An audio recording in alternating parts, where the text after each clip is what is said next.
Hello and welcome to the stream. I'm Father Roderick, and streaming live from the studios in Amersfoort, the Netherlands, back from France. I think the last time I was streaming live, I was standing in the middle of a vineyard. Things change very quickly in my life. As usual, welcome to the chat as well. Not only are you able to watch me live on YouTube, but you can also add your comments or just say hi. And at the end of the show, when I'm done recording the podcast, because that's why I'm streaming, I'll go through the comments and I'll react. I can't do that all the time, but like during the show, but I'll read through the comments anyway. So welcome, and feel free to make each other's acquaintance as well. I'm going to quickly post the link to the live stream on Facebook as well, so that also people that are following me on Facebook and not necessarily on YouTube know that I'm streaming live, and then we'll get going because it's already 5 o'clock and I want to get out of here at 6. That's when my day ends. Actually, it should end.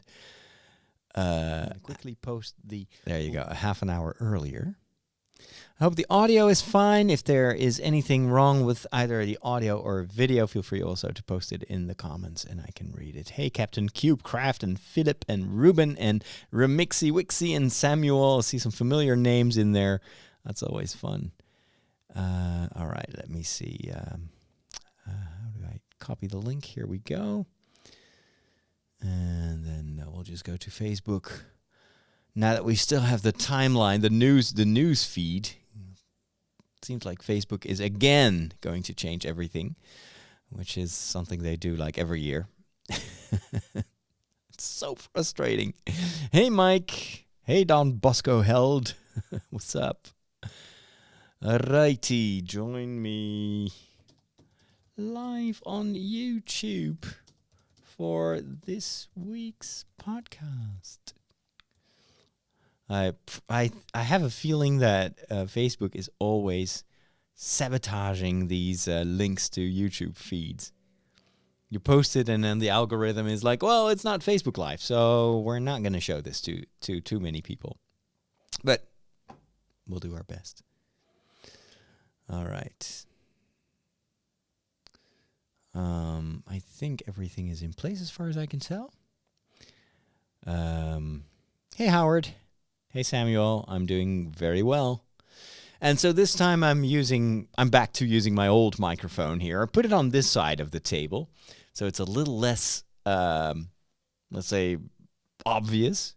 It used to be on this side, but then you see this long arm, and now with the black background, it kind of is a little bit more or less visible.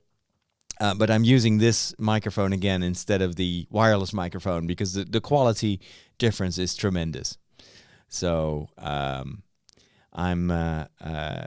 think that since this is a podcast, audio quality should go first, and that's why I'm wearing the headphones as well, so I can monitor the final mix, and so we don't get complaints. And for video, well, I can do video stuff and use other microphones as well. All right. So who in the chat room has watched some of the live stuff that I did last week from France? Because that was very challenging. Not really because of the internet, because in remote places I was surprised to have at least a 3G connection, but my phone is just so old and it was causing all sorts of audio problems. And the last stream, I thought I finally nailed it, and I did not upload the HD version, and then it just kept showing this progress bar, and it didn't make any progress, so I figured, he's probably uploading the HD stream, so I was like, delete upload, and then it deleted the entire video. Anyway, I learn by failing. Okay, let me put my show notes here on the screen. I've got a computer here on this side. So, hey, well, it's first time for everything. So, welcome. I hope you enjoy this. So, visually it's going to be quite boring because you're just going to see me talking into a microphone. But hopefully, at least the topics will be somewhat interesting. All right, I'm going to press record here on my Rodecaster Pro, and then you'll hear some jingles, and then I'll just talk. And I got a lot of cool things to talk about. All right, here we go. Hey there, and welcome back to my weekly show. I'm Father Roderick, podcasting from the heart of the Netherlands, the beautiful city of Amersfoort. And you may think, hey, weren't you in France just a few days ago? Yes, I was, but I'm back at the microphone in the studio with lots of stories to tell about France. This episode is brought to you thanks to my patrons. They support me with a small or slightly bigger donation every month. And in return, I give them access to a special podcast that I record for them, a little bit more personal podcast. And it's a feed. Once you become a donor on patreon.com/Father Roderick, you get that link and you can paste it in your podcatcher, and then you can listen to some extra content. So thanks to them, I can bring you this without advertisements, without interrupting every topic with annoying ads about mattresses you should buy or ready-to-make kitchen stuff. I don't know. I always hate it when podcasters like, oh, it's time for an ad, and then 5 minutes long they talk about something that actually they don't really care about, and I just keep pressing that 30 seconds forward, 30 seconds forward. I'm so glad I have patrons, so I don't have to do that. Do you know what's going on? This is what's happening in your world. Face it, Catholics rule. We got Boston, South America, the good part of Ireland, and we're making serious inroads in Mozambique, baby. You've taken your first step into a larger world. I had a fantastic week in France, spending 6 days, or 6 nights, I should say, in France. And I was filming for 2 TV episodes, in case you missed my updates on Facebook or Twitter. And Instagram, by the way, of course, for photos. Instagram is fantastic if you're in France, because everything is beautiful wherever you look. I made a documentary in Lourdes, and then I traveled by train to another part of France where I made a portrait, a documentary also about a priest who lives there as a hermit, a Dutch priest. And this is his first year, so it's still a lot of things that he's discovering and discerning, but a beautiful landscape and such a fascinating story. And it was a joy to be able to film that and at the same time also enjoy the beautiful country of France. So it almost doesn't feel like working, except for the fact that one day I had to wake up at 3:30 a.m. to film morning prayer. I was not aware that hermit would wake up that early, and I wanted to film his morning routine. So he's, yeah, sure, come over at 3:30. You mean afternoon? No, a.m. Okay. Today I needed some extra doses of coffee to stay awake. But anyway, it went very well. It was very enjoyable, and there will be many more of these weeks to come. This week I'm going to film. At least on Friday, I just made some appointments. I'm going to make an episode about the feast day of St. Francis, which also happens to be International, Animal Welfare Day, or whatever you call it. World Animal Day, I think. And I'm going to interview 2 of my parishioners who are both very much in love with the animals they care for. One is working on an ambulance service, and she is rescuing animals, but she's also one of our leading church musicians here in my parish. And another lady has her own horse and a very strong bond with her horse, but she's also very active in our parish. And I'm going to inquire if what their faith means for the way they treat their animals, and I don't know what animals can teach us about God, perhaps. Who knows? So that's going to happen Friday, and I'm already planning ahead for a week in Rome, and it's always hard to find an entire week where I have no appointments, because there's always something either in the parish or in the broadcasting world that I work in. So that's going to be that. There's still some hiccups, but I hope to be able to go there soon and film probably 4 episodes if I can do that. So that is it's quite impossible. Normally, people would go to Rome for a week and then film 1 episode with a camera crew. I just go there and I try to film 4 episodes. I've done it before, so I know it's feasible, but it's going to be very demanding. I'm super happy, though, with my new Canon M50. It's the camera that I also use to stream live. And this was the very first time that I took that camera with me, and no other backup cameras except for the small DJI Osmo Pocket, which is a small gimbal camera. But almost everything, all the interviews, all the regular TV work, I filmed it with this M50, and it was a joy to work with, especially with the camera that I also, or the lens that I use for streaming as well. It's a 20 millimeter or 22 millimeter f2 lens, which can do this nice blurry background stuff. I love doing that. And in France in the springtime, there is no other country in the world where it's like that. It is beautiful. I mean, it's worth waking up that early to catch the first sun rays over a typical French vineyard, and everything was beautiful wherever I looked. I want to go back, but I can't. I gotta work, and of course, since we're already here, let's do a movie and TV segment. I'm going to talk about not really theater movies, although these 2 actually were in theaters, I think, about half a year ago. And I had heard good things about them, but I just didn't have the time back then to go to the movies. So I caught them, fortunately, on Netflix. There's actually quite a bit of difference here in the Netherlands between Netflix and Amazon Prime. I've got Amazon Prime. They hardly have any new movies, whereas Netflix keeps adding them on a daily basis. How do you not like movies?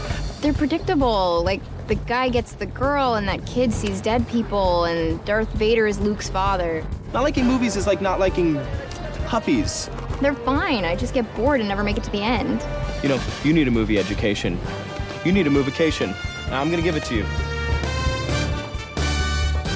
I watched 2 movies, and I'm going to give my initial review, or it's just a small review. Of course, I got to stay spoiler-free, and that's hard these days. I mean, Game of Thrones is in its last season, and it's everywhere, and I haven't even finished, like, the 5th season, so I'm several seasons behind, and I'm just hoping that nobody spoils it for me, but these are dangerous times.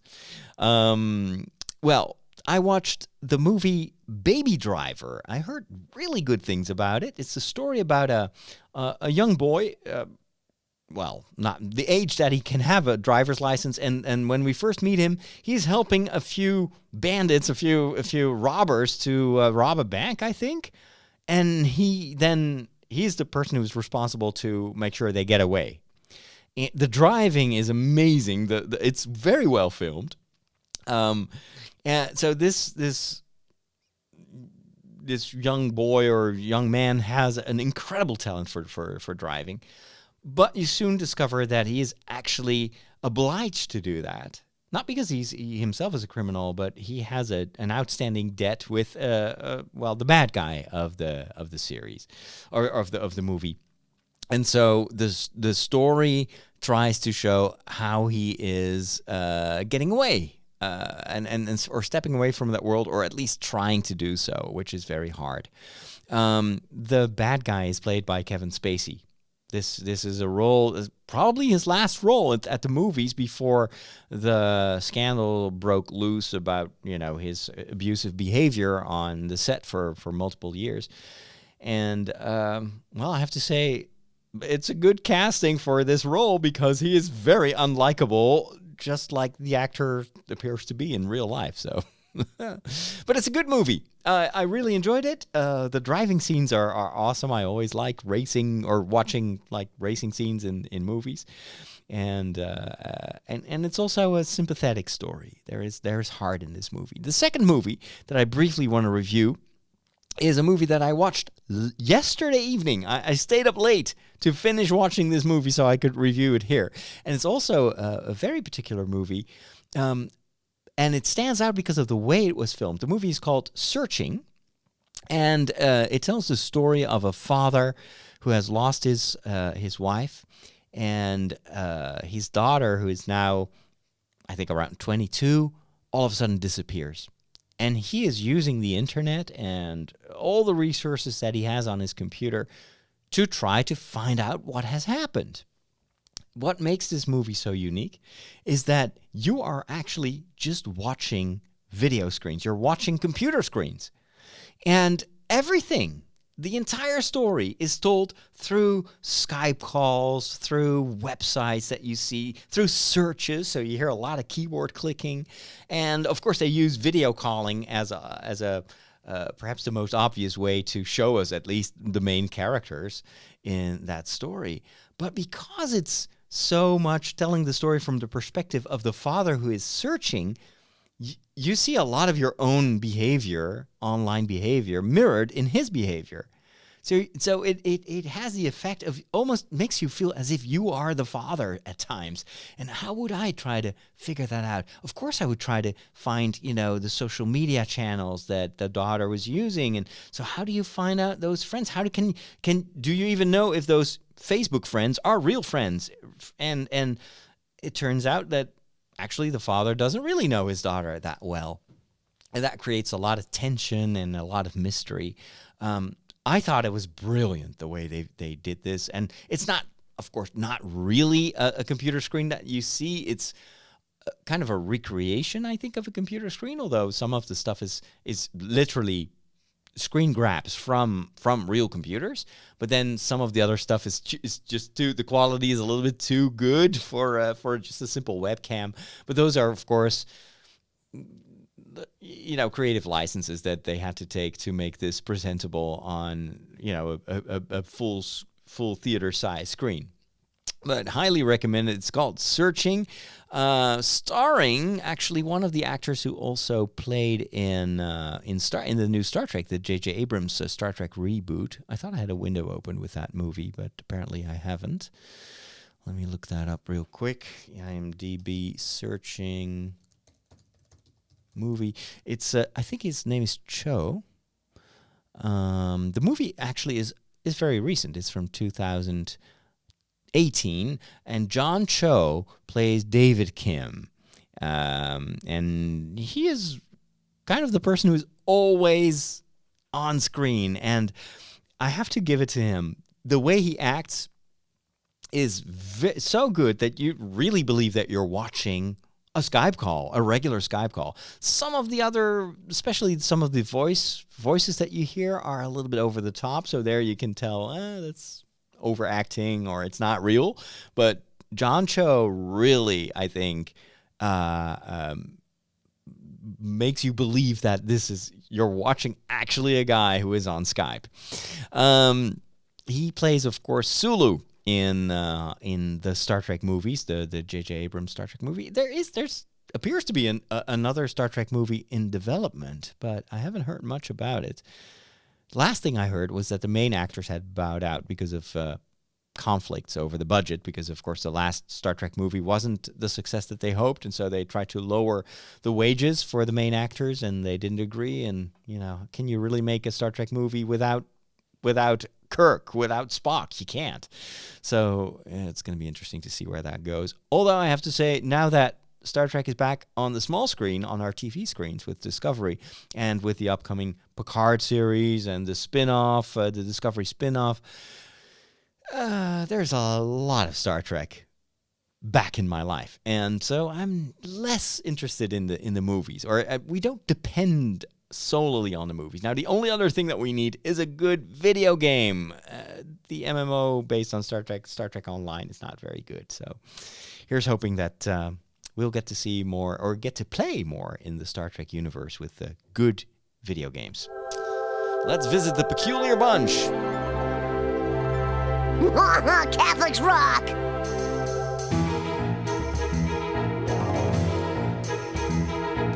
Here at the Peculiar Bunch, we're always happy to tell you everything you always wanted to know about Catholics and their weird traditions, but you were afraid to ask.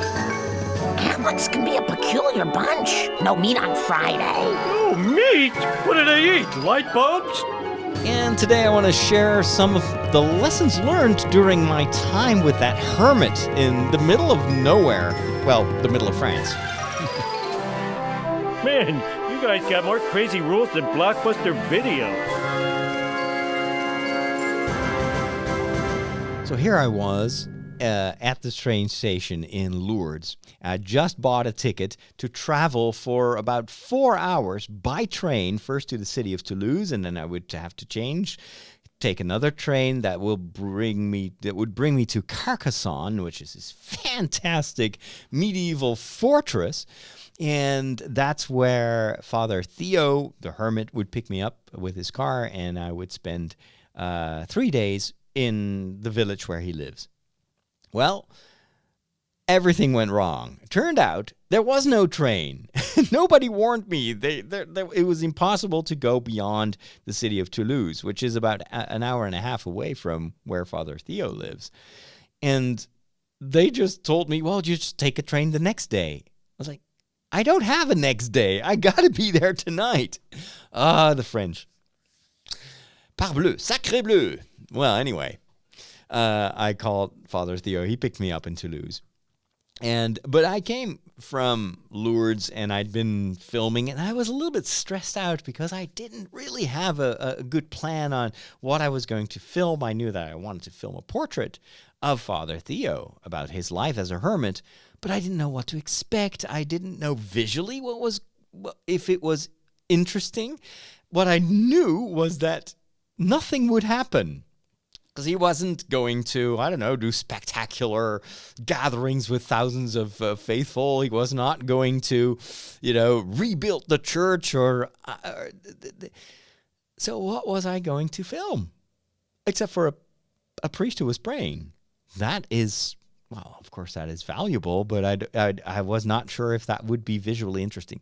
So I was going there just kind of relying on my intuition and relying on my experience that as long as someone has a story, there is a story. But it's a type of story that I've never done before, and so I was still a little bit worried about what I was going to find there. And it took me a couple of days. I talked a little bit more about my experiences in my other podcast, The Walk, which you can find over at tridio.com. So, I'll go a little bit more in detail about those days. But after a while, I started to get used to the quiet calmness of the place. Not really that I became a hermit, but I have to say that peace of that place and also the attitude of Father Theo was contagious. And I was getting calmer and calmer and more confident, and it was like, things are going to work out. And they worked out tremendously well. I had a lot of conversations on screen, filming, interviews, but I also had a lot of discussions, or not really discussions, but a lot of almost spiritual conversations between two priests. And we were very alike, actually. That was my biggest surprise, was how much we had the same kind of story. It's the same kind of background, the same kind of vocation story as well. The difference is he spends his time praying and doing very simple work, cleaning the church, doing his groceries, preparing food, talking to the villagers, whereas I live in this frenetic world of movie, TV production with lots of deadlines and a ton of different things that I'm doing at once. Lots of technology always surrounding. I'm always looking at screens. I'm always fiddling with gadgets. And there is a lot of unrest in my life. Because of that, all these different aspects that I have to somehow manage. Not to mention that I'm also running a company or a platform, Tridio, with now 4 people working with me for all these productions. And that also, it's our first year that we're actually working at full speed. And so it still requires a lot of discussion and communication and planning and readjustments. But while I was there walking around in those beautiful vineyards and praying or filming Father Theo, who was praying at that, the 11th century church, I was more and more learning to let go of my worries and not to think ahead of what I was going to do this week, not trying to do too much in 1 week either. Because I was like, oh, well, I have some time. Maybe I should record an episode of The Walk. Maybe I should do another live stream. And I did a few live streams while I was there. And almost immediately regretted it, even though it was fun to talk to my YouTube followers. It was also technically, it was a hassle because the audio was stuttering and the phone is old, and so it just didn't record it well. Lots and lots of worry. So I at one point I was like, okay, I'm just going to simply do my job, film, do this TV work, and that's it. And then I'm just going to spend some time walking around and reading and praying myself. Father Theo said something to me, which I will always remember, I think. And he said it's kind of the story, because of course he came from exactly the same life and world as I came from. The world of a busy parish and lots of concerns and worries. And, there's never a dull moment. But there's also hardly ever a peaceful moment. And he reminded me of that story of Martha and Mary, two sisters. They also have a brother. And those two sisters are good friends of Jesus. And Jesus visits them regularly and just spends time to just, be with that family. And then there is a big difference between those two sisters. Martha, we're told, is always concerned about Jesus' well-being. So she's in the kitchen and she's trying to prepare food and make sure that Jesus is comfortable and everything. Whereas Maria is just sitting at the feet of Jesus, just listening. And then Martha gets really annoyed. She's like, well, tell my sister that she needs to come and help me. And then Jesus actually reacts, at least for Martha, in a bit of an unexpected manner. And he says, Martha, you're worried about so many things, but only one thing is truly necessary. And Mary has chosen the better part. She does what I truly ask, and that is, come and stay here and listen to me. And don't worry too much. And Father Theo said, in the Netherlands, what the problem was with the church and with many parishes, and especially with many priests, there are way too many Marthas and way too few Marias or Marys. We're all trying to over-organize the church. We're trying to substitute for Jesus himself. We think that we are running the show, and everything depends on our action and on our plans and our budgets. And we forget that in order to really bear fruit, you first have to receive yourself. So you have to sit there at the feet of Jesus, shut up, and listen. And that was a very important message for me to hear. Something that I already started discovering in the time of Lent, where I decided to work less and to take more time for other things. Anything. It can be prayer, can be just walking, can be working on my health, or building Lego castles, as long as it's not really work. And I kind of dared God on filling in the gaps. So if I would take better care of myself, he would take care of the work and of the efficiency and the output. And he did. And I've really noticed that it does not depend on me. It has helped me to make better choices and to, wait a minute. I gotta make a little adjustment with the camera. Thank goodness for the vigilant people in the chat. This camera has one big problem, and that's the autofocus. In the background, behind me, here on the shelves, is a puppet of Mickey Mouse. And this camera sometimes thinks that Mickey is hosting the show, which is, of course, not the case. It should be focusing on me. So I tap my face at the beginning of the stream, and then you get this square, and it's auto-focusing on my face. But apparently, every once in a while, this camera gets confused and thinks, hey, it's about Mickey Mouse. It's so annoying because I'm monitoring the image on the little flip-out screen, And that is a tiny screen, so I can't see what is in focus. So it's thankfully that, who said that in the chat? Papa Herschel says, the camera is focused on the shelf, but I can still see you well, not a big issue. Well, but I want this to be perfect. And I don't want to have a blurry Father Roderick and a sharp background. I want the opposite. That's why I bought this lens. So I still need to figure out how to improve that. But that's the problem with new cameras. And I'm so glad that I had relatively few camera and technical issues while I was there. The only issue that I had was that I lost my gimbal, my little DJI Osmo Pocket Pro, which costs 375 euros, I think.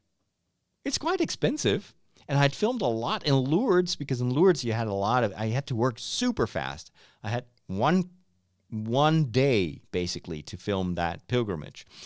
And so I was alternating between these two cameras. I had the M50 to record the interviews. And then for anything that involved movement, for instance, you have these people in wheelchairs and they're moving from one place of the sanctuary to another. There's no way I can film that movement while holding this M50 steady and at the same time carrying the tripod and everything. So I was relying on the small gimbal to do that. And it performed wonderfully. I really think that this combo of having a DJI Osmo Pocket plus an M50 is all I need to make television. But the thing is, the small camera has a gray color, so it's really hard to notice if it's lying on a bench in a church from the 11th century that has almost no windows.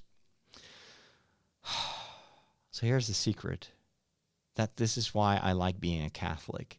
We have saints, and saints can help us out. And there's this one saint, Saint Anthony, who is often asked for help when people lose stuff. And I lose stuff all the time. It is so frustrating.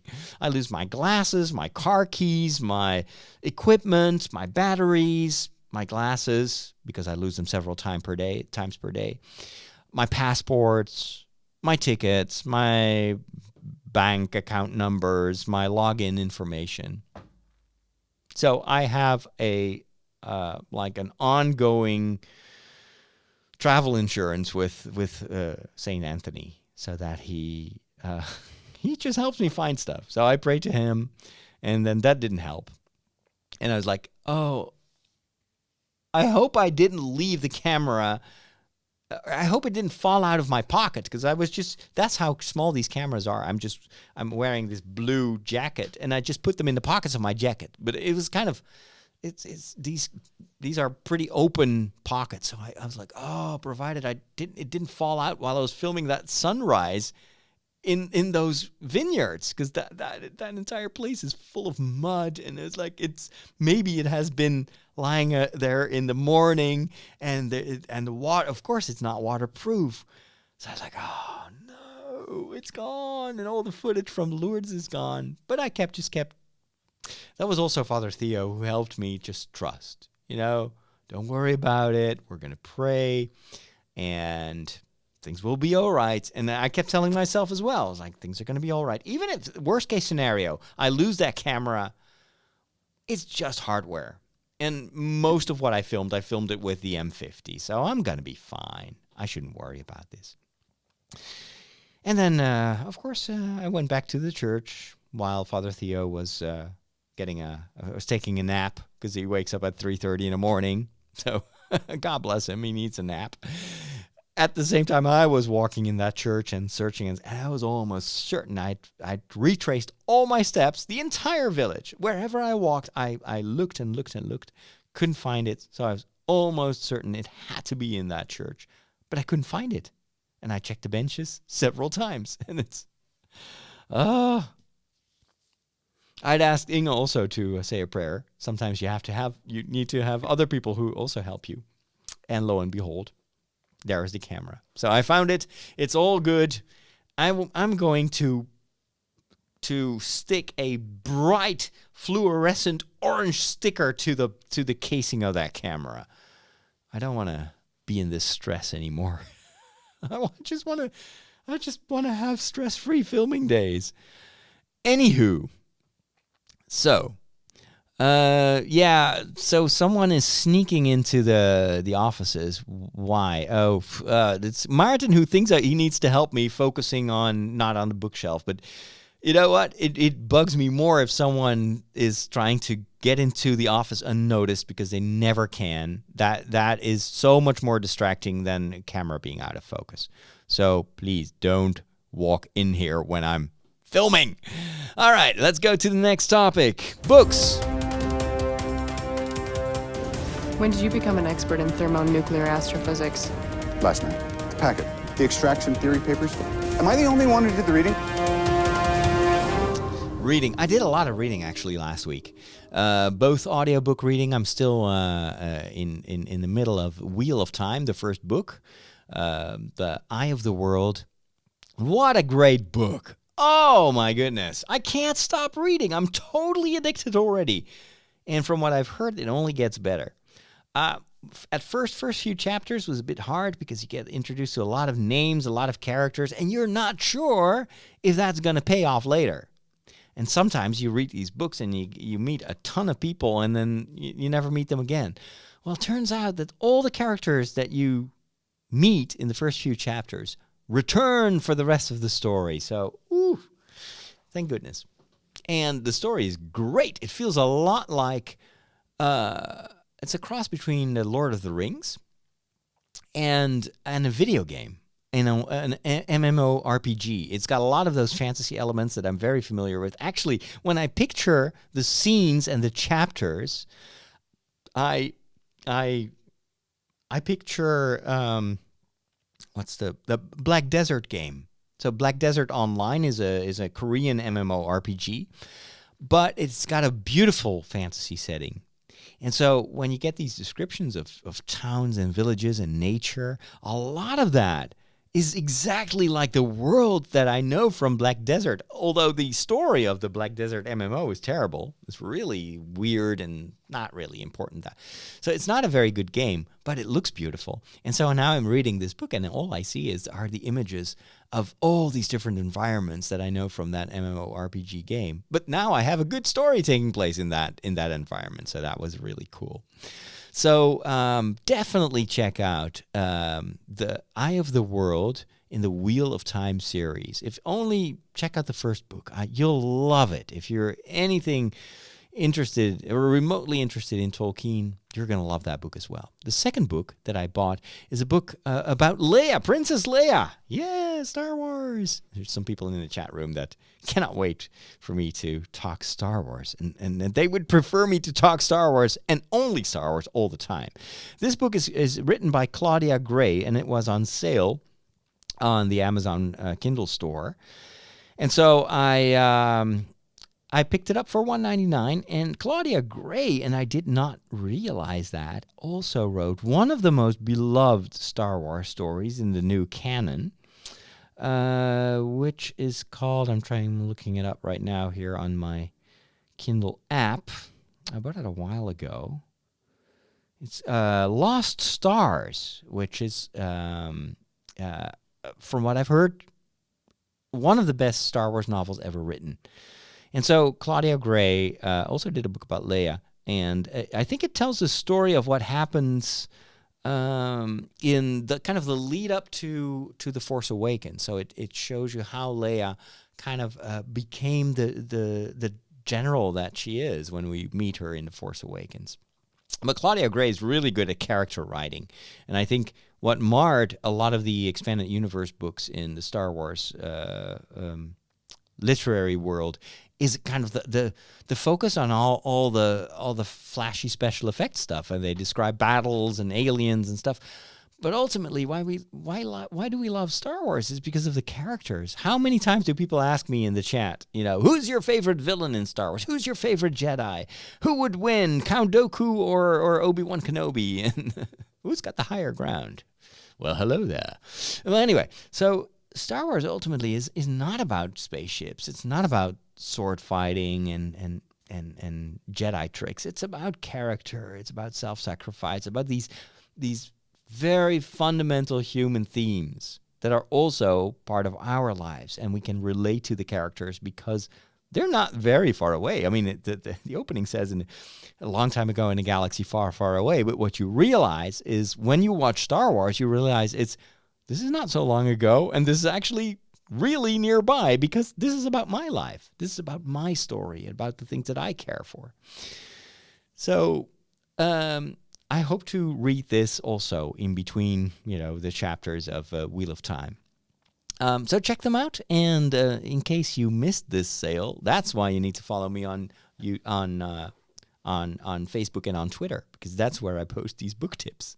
I use, by the way, if I ever post a link to Amazon, I use an affiliate link, and so if you buy the book, I'll get like 30 cents. It doesn't really add to the price you are paying, but Amazon pays that as an affiliate because I'm using an affiliate link, and what I make by giving you these links to those books on sale, I can use to buy new books on sale. So it's a perpetuum mobile.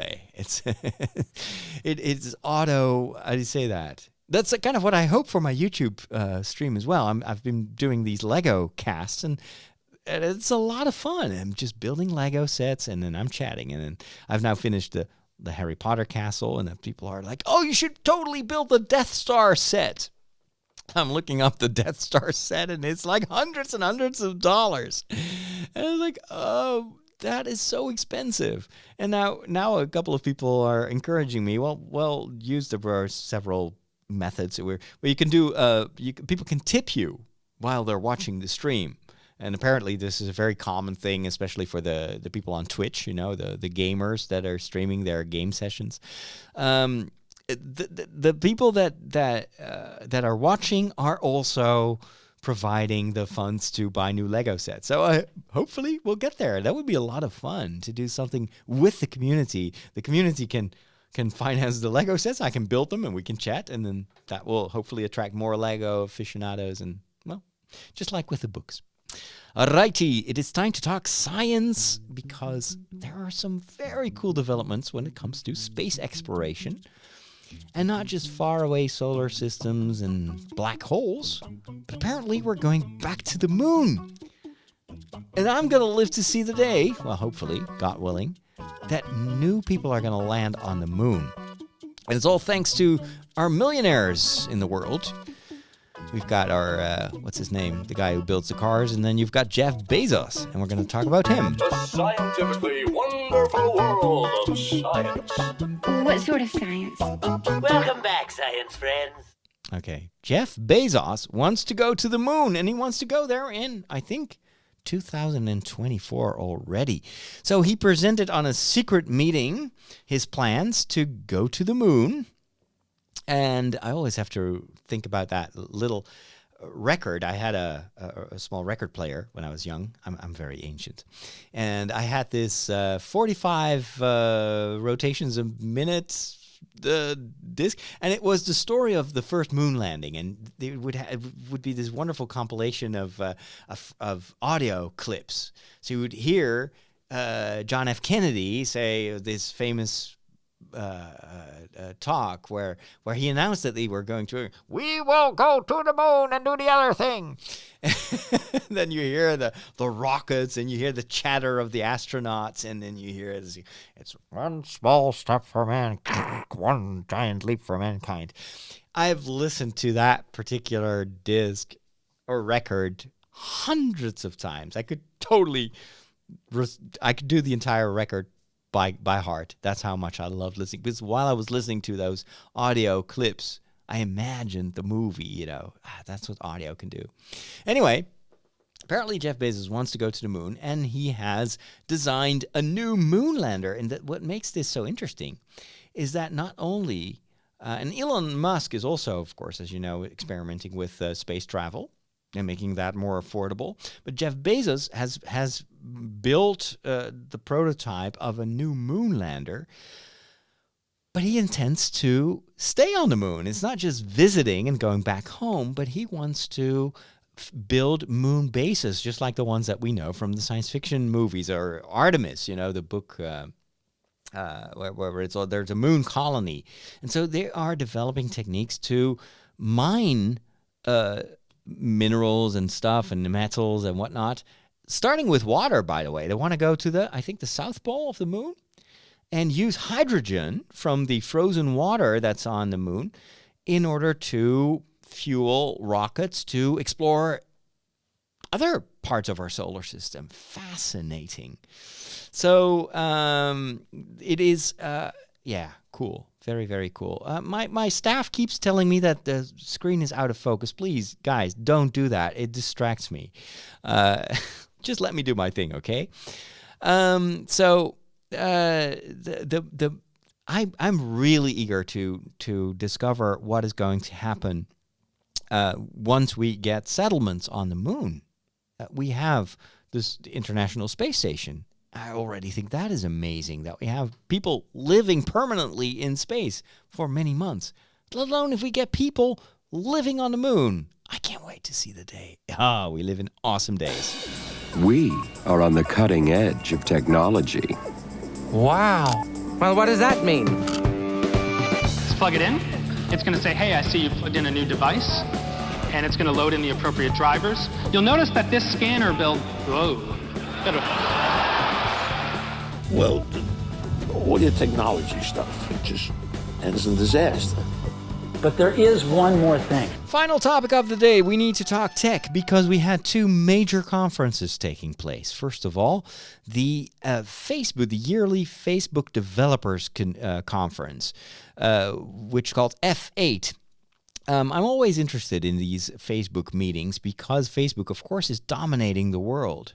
Not everyone is on Facebook, and more young people are leaving the platform, but usually they just move over to another Facebook property like Instagram or WhatsApp. The thing is with Facebook, of course, we've seen scandal after scandal. This is not a company that wants you to live in a better world. It's a company that wants to make money, and that has been neglecting privacy and even decency and morals and ethics just to be successful. And that this has been an ongoing story with Facebook ever since the beginning. And it's a huge concern to everyone who is on the platform and also to more and more, thankfully, to our governments. Especially here in Europe, there's a lot of criticism and a lot of steps that are taken. And now there are even calls for Facebook to be broken up into various companies.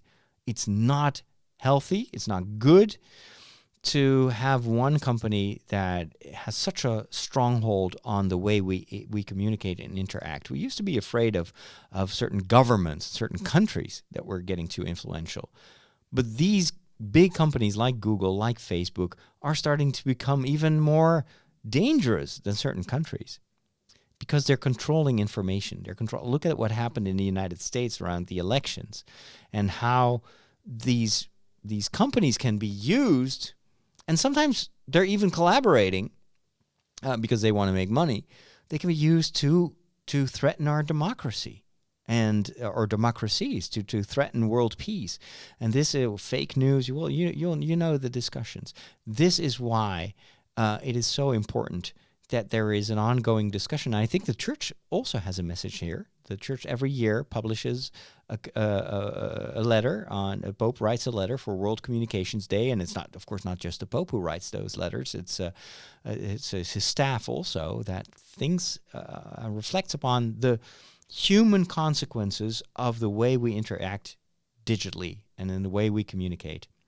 And there have been calls by the Vatican to, also calls for these companies to use their conscience and not just their will to make even more money than they already do.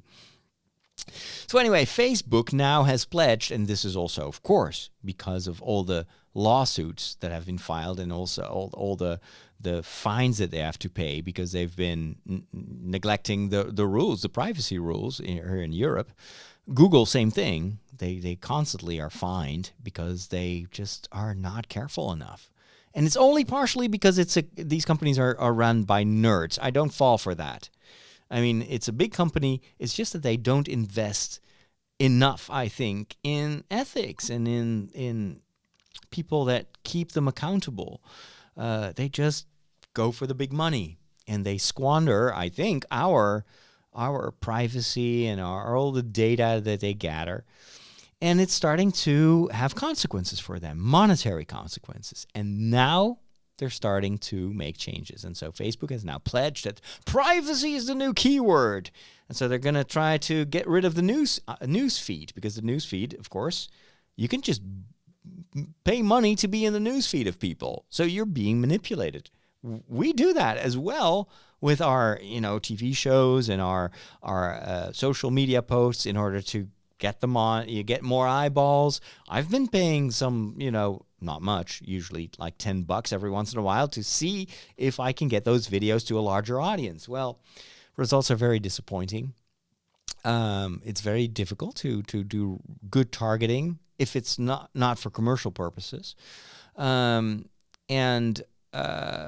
it's kind of weird. You have to pay to connect. It's supposed to be a social network. And so it suggests that it's all about social connections, but it's not. It's about an algorithm that determines who you can reach and who watches your stuff and who doesn't. And if you want to reach the people that you are not familiar with your content, you got to pay. It's very commercial. So I'm a bit annoyed that once again Facebook is pretending to make changes, pretending that privacy is important to them, but at the same time, by downplaying the importance of the news feed, it makes it even harder for companies like or platforms like Tridio to reach new audiences. And I bet you they're going to make even more money because they're downplaying the importance of the news feed. Because now, in order to get traction, in order to find new audiences, you'll have to do real advertisements. So one way or another, they make sure that they first make sure they make money. And then it's about, well, okay, how don't we get fined? And then it's about us. Actually, I don't believe it's ever about us. So I don't know if 5-10 years from now we'll all still be using Facebook.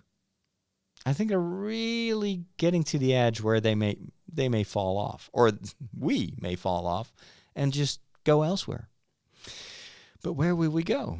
Google also had a conference. It's kind of their keynote. I think it's also targeted towards developers, because they will have another keynote later this year where they present their new hardware.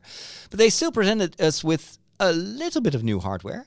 They made new versions of their Pixel phones. The Pixel 3a and the Pixel XL 3a are mid-range, or at least mid-range priced versions of their Pixel phones that actually didn't do well at all because they were very expensive. They kind of did what Apple did.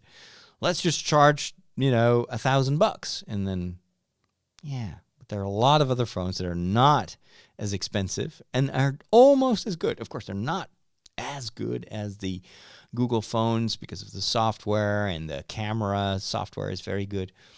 But what they did now, I think, is I predict that this is going to be the new trend. They're all going back to mid-range because people don't want to pay $1,000 for their phone, except for the hardcore Apple fans. But Apple, you don't really have an alternative. There are no other manufacturers that allow you access to iOS. But with Android, it's very different. Anyone can make Android phones, and they do. So there are tons and tons of excellent phones that only cost $250 or less. As long as you don't want to have the latest camera, the latest chipset, you can get fantastic phones for almost nothing, at least compared to the premium phones. And I think that's where most of the people will now go and spend their money, because that 2 years from now, your phone, no matter how modern it is now and how fast it is, they will be completely outdated. And so, do you really want to spend $1,000 every year for a new phone? I don't. So I'm just looking around and waiting for something to present itself that is acceptable and it has good quality, but it doesn't cost $1,000. And so I think the mid-range price, I think it's around $449 or $499 now perhaps a little bit more for the Pixel 3. Still, I still consider that to be expensive, but it's getting more competitive with Samsung and, Xiaomi and some of those other cheaper brands. Even Motorola has been issuing a number of phones that are really excellent and have a very, very good price-quality ratio. So hopefully this is going to be the new trend. And apparently the camera in those 3As is just as good as the camera that is on the more expensive Pixels. And the camera is one of the system sellers for most people. They want to have a good camera. And they couldn't care less about, the chipset and whether it is a little bit faster or not. People want, I think, a good camera and good battery life. That is what you have the most, that is what gives you the most joy, right? It's a camera and good battery life. And as long as we can have mid-range priced camera or phones that offer both these, they will sell well, I think. So let's wait and see what happens. In the meantime, I was also disappointed that the phones are not waterproof. They look like phones from 5 years ago. Seriously. The screen is ancient. It looks like an iPhone 6. I don't know how Google thinks that they can get away with that. I don't think they're going to get away. I still don't think that the 3A is going to sell as well as they hope it will be. They got to really compete with at least the cheaper phones that have nicer screens and look much more modern. What were they thinking with that bathtub nudge? It was horrible. And now they got rid of the notch by making the screen look like an iPhone 6 from 5 years or 6 years ago. Whatever. Anyway, what was also interesting, with Google, I'm not very interested in their hardware, but what I like is their software. And you remember that a while ago, I think 2 or 3, probably 2 years ago, they announced this Google Photos colorizing feature, where they would use artificial intelligence to analyze black and white photos, and based on big data, they could colorize those photos in a very realistic way. It's one of my favorite Reddit, feeds or Reddit pages, is where you have these people hand coloring ancient photos, black and white photos from almost a century old sometimes. And the color makes them come alive. And it's like, wow, the world actually was not very different from what it is now. And the colors really make the difference. Well, they gave some demos when they first introduced this technology that were mind-blowing. And they just let us know that they're still developing this. They really want to do this right, get this right. But I'm really excited about that. I have a lot of black and white photos of when I was a kid and a lot of black and white photos of my parents. And I have no time to hand color those, but I'd love to see what Google can do with them. Because, of course, Google can see, well, hey, that's a tree. Actually, this is an oak tree. So it probably, and the light is probably, well, it indicates that it's springtime. So the leaf should have this color. And that is, that's what you can do with artificial intelligence. You can intelligently color those photos. And imagine what that could do also to the film industry. We've had these colorized black and white movies that were all the rage like 15 years ago, and they looked horrible because they were colored on the computer by people with bad taste. And so you'd see these Laurel and Hardy colored versions, and it was terrible. Oh, they were wearing like green jackets and pink trousers, and yuck. But I think probably a computer with enough data that could do a much better job and make it look much more realistic.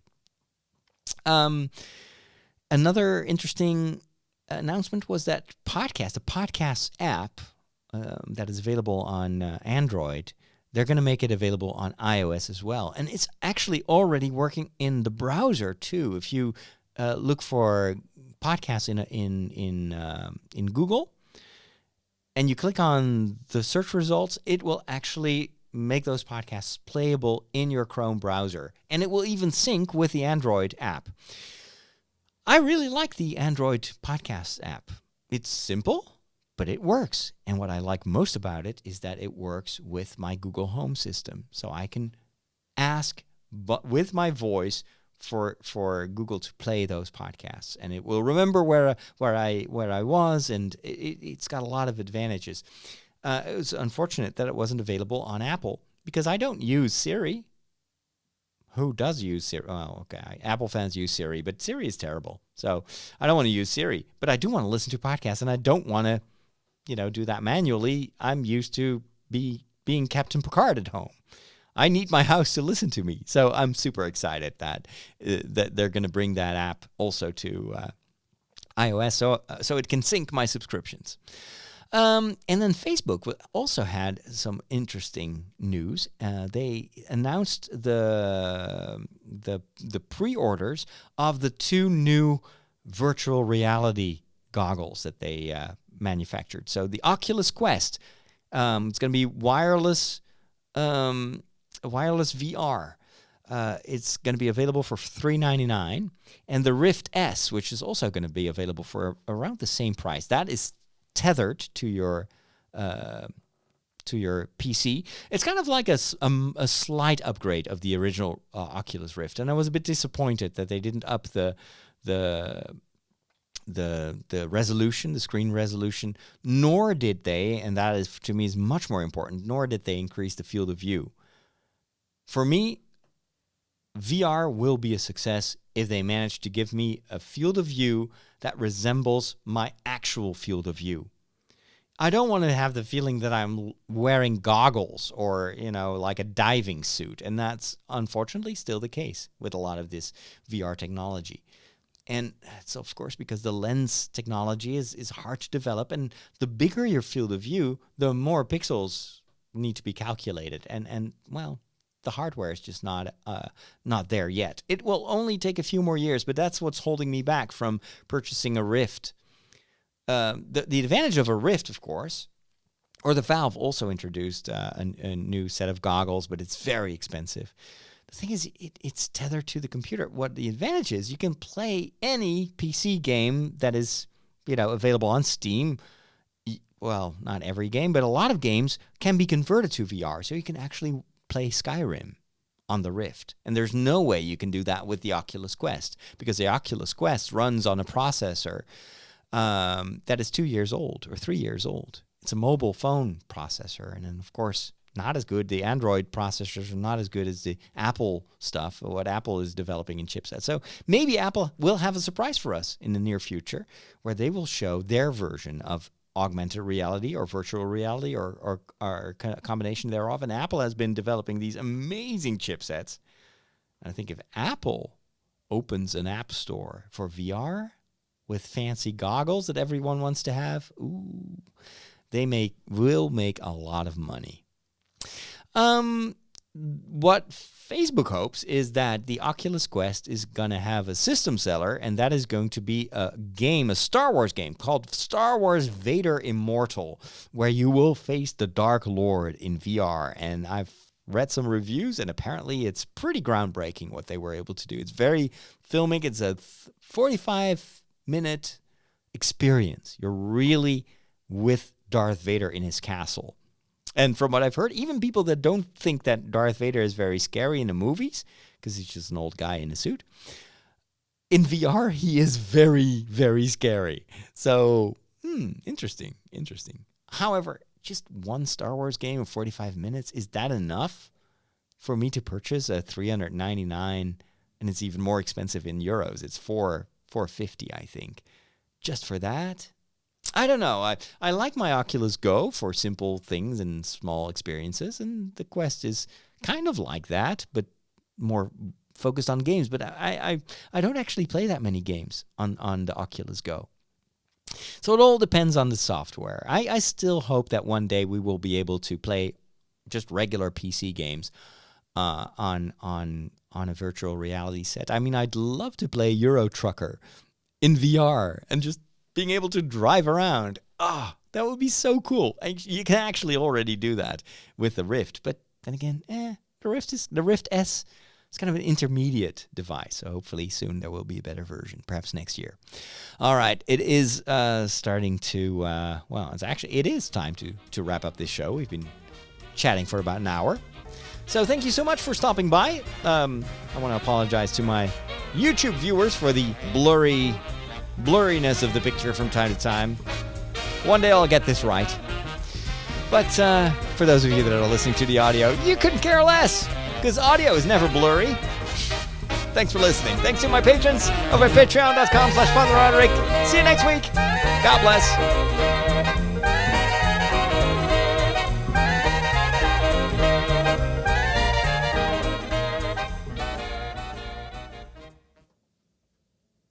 And that's a wrap. Okay. Hey, and welcome to the After Show. I'm Father Roderick, and I've just recorded my weekly show. I'm back from France. And as usual, in my after show that I record for my supporters over on Patreon, I go through the comments, and it's a lot of fun ever since I started to stream on YouTube.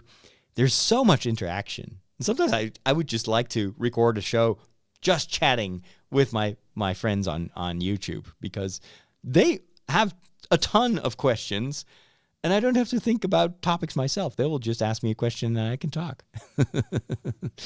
So, it's funny to see that the YouTube channel is finally growing again. I get a lot of new subscribers, and apparently the algorithm of YouTube is helping a lot.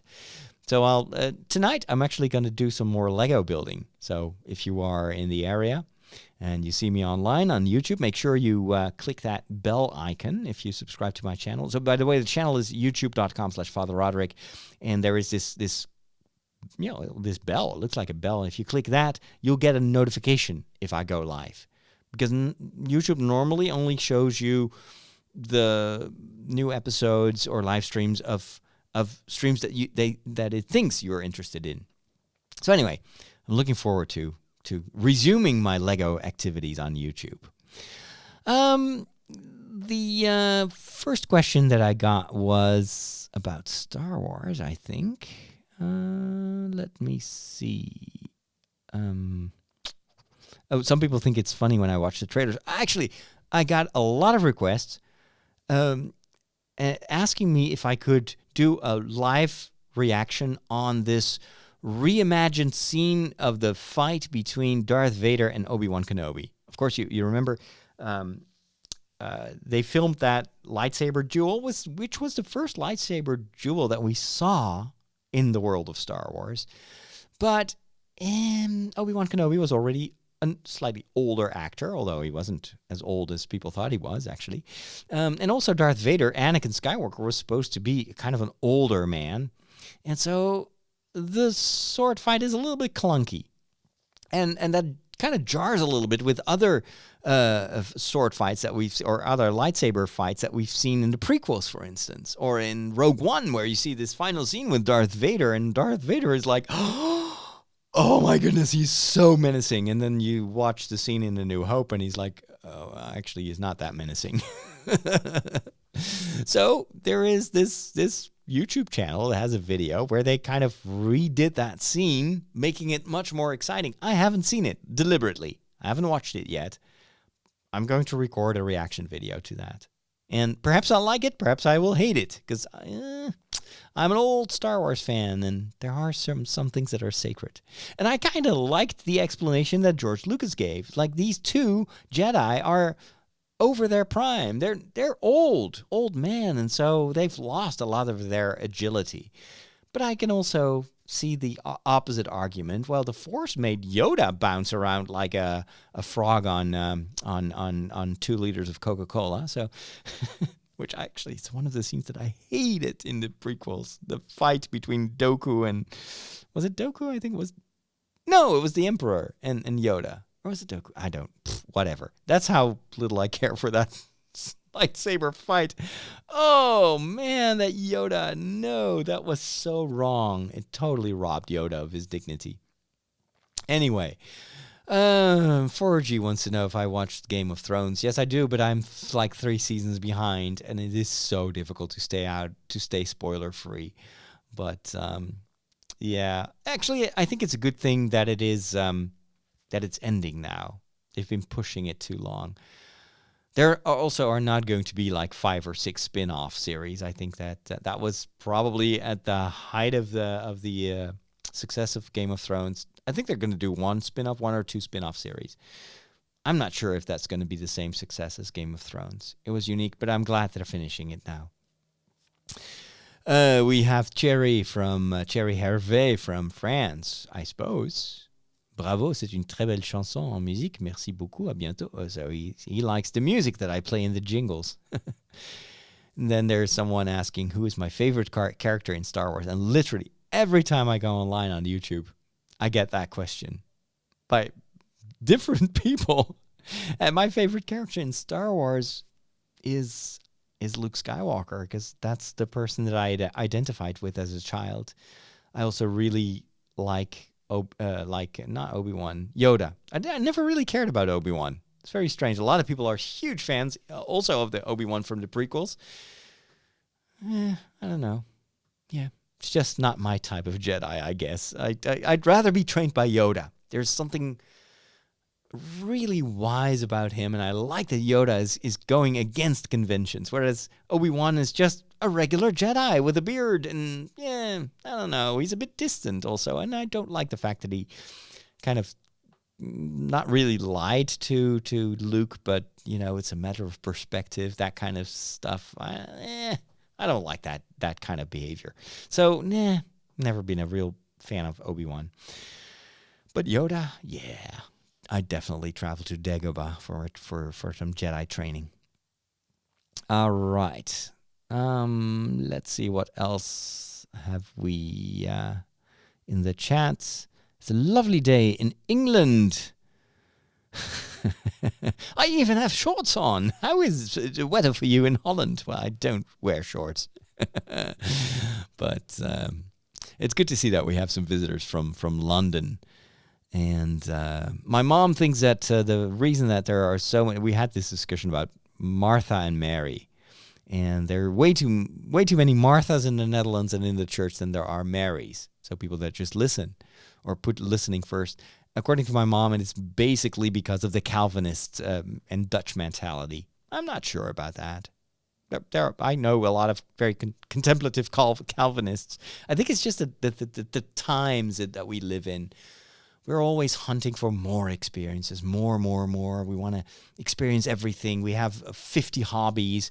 We want to watch, and I'm part of that as well. We all want to watch so many movies and TV series and play video games and travel the world and do paragliding and go to the moon, and that we just don't have time anymore to slow down and listen. And it's causing a lot of burnout, also among young people. This morning I heard that according to researchers in the Netherlands, there's a massive difference between the people that are in their 20s today compared to the generation before them.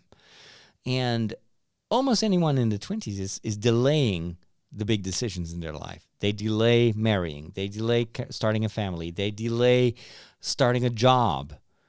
And it's all because they feel, mostly because of social media, that there are so many choices. We first want to test everything before we make a decision. And that is, I think, a big, it's a real risk that you just wait to choose, and then at one time in your life is going to be too late. Sometimes you just have to jump in and go with the flow. And that's why the concept of vocation is so important, I think, in the Catholic faith. God has a plan. He can steer you, and he can also help you once you make the decision. When I entered the seminary, I was 18 years old, and many people at the time said, you cannot choose at 18 years old what you're going to do for the rest of your life. Even my parents were like, well, make sure you do a university study, so if you change your mind, you can still, you'll still have a job. But I felt that was my calling. I never doubted it afterwards. And the adventure of the life is to make it work. And it's like people that marry. You cannot and you do not know what kind of stuff you're going to have to live through. And there are going to be a lot of challenges, way more than you think on the day that you said yes. And some of them there may be miserable lives in your in miserable years in your marriage and in your life. But the challenge, and also I think our mission, is to see if we can make it work, and to constantly try to find, well, what is my place in life? What would God want me to do right now? Instead of just being miserable, right? And that it requires courage, but it also requires you to make choices.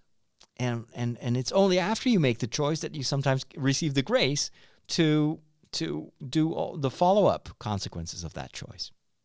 That's kind of my point of view right now. Marianne is messaging from El Salvador.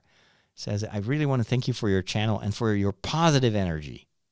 I can be very grumpy. My staff knows that really, really well.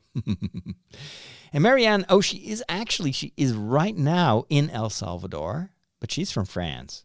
So she says, thank you so much for filming your journey in my lovely country. And the Duckster wants to know if I enjoyed Poland. Yes, I love Poland. And then there's a bit of discussion about St. Anthony. Michael thinks that I may be the first priest to podcast from the moon. I'd love to, but somehow I doubt it. Someone wants to know if I go to SawCon. I don't even know what that is. So I don't think I'm going there. Let's see. Have I seen the episode 9 trailer? I suppose it's a teaser trailer. I hope there's not a new Star Wars trailer for episode 9. Then I'm in big trouble because I wasn't aware of that. So, SawCon, if you can enlighten me, but I don't think so. I've had a lot of conferences, and I'm in the process of filming a lot of TV shows right now, so my days are pretty packed. Do you like My Little Pony? That's an interesting question, Sabi. Actually, I do. And that sounds weird, but I've been fascinated by that My Little Pony phenomenon, because apparently it's something that's not just enjoyed by its target audience, which is little girls, I suppose, but there is also a kind of a meta level in those Little Pony stories about friendship, about values. And so there is also a second fan base of My Little Pony of much older people. There are even like grown-up guys that like to watch My Little Pony, and not because they're, I don't know, not because they're strange or because they need therapy, but I think because a good story, even if it features pink-colored, rainbow horses or unicorns or what is it? My Little Pony, probably horses.